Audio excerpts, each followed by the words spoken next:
Let's work through this case. Question 1.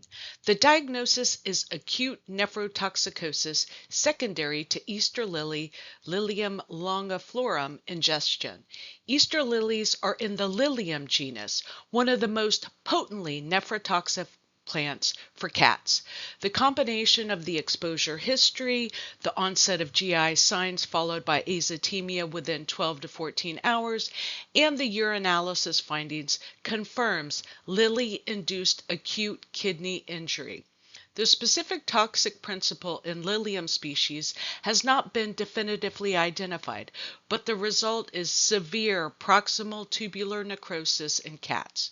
Question 2. The urinalysis tells the story. Isosthenuria, urine-specific gravity of 1.012 means the kidneys have lost concentrating ability. A healthy kidney concentrating urine would show a urine-specific gravity greater than 1.03 in a cat. Isosthenuria means the tubules cannot concentrate because the tubular cells are damaged or dead. Granular casts are debris from sloughed tubular epithelial cells. They form in the tubular lumen and are washed out in urine. Proteinuria reflects tubular damage and loss of normal protein handling. Together, these findings indicate established acute tubular necrosis, not just functional impairment, but structural injury. Question 3. Prognosis depends critically on how early treatment is initiated.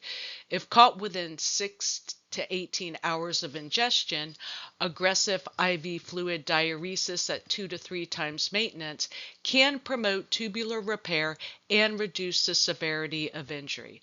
After 18 hours, and certainly by the time isosthenuria and cast formation are present, tubular necrosis is established.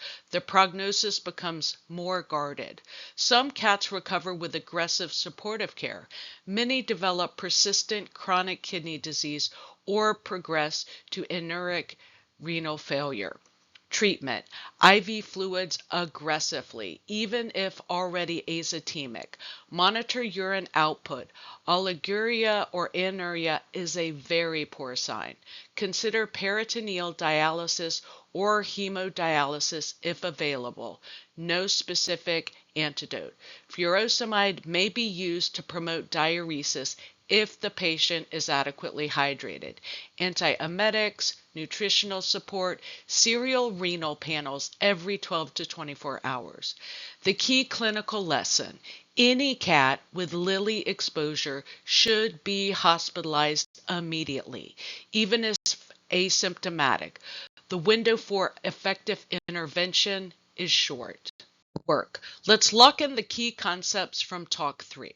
The liver, kidney, and GI tract are at the front line of toxic exposures by virtue of their anatomy and function. Understanding why helps you predict what you'll see and when you'll see it. Bioactivation is the liver's dark side. The organ designed to protect you can, under the right toxic conditions, create the very metabolite that destroys it. Lily in cats: this is non-negotiable clinical knowledge. Treat every exposure as an emergency.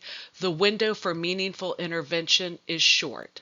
Ethylene glycol: don't miss the middle phase. That brief improvement is not recovery. It's the calm before the storm. And on GI decontamination, always think about mechanism before you act. Inducing emesis in a caustic ingestion causes harm. Join us for Talk 4, where we head into the nervous system and the heart, two systems where toxic injury can be immediately life-threatening.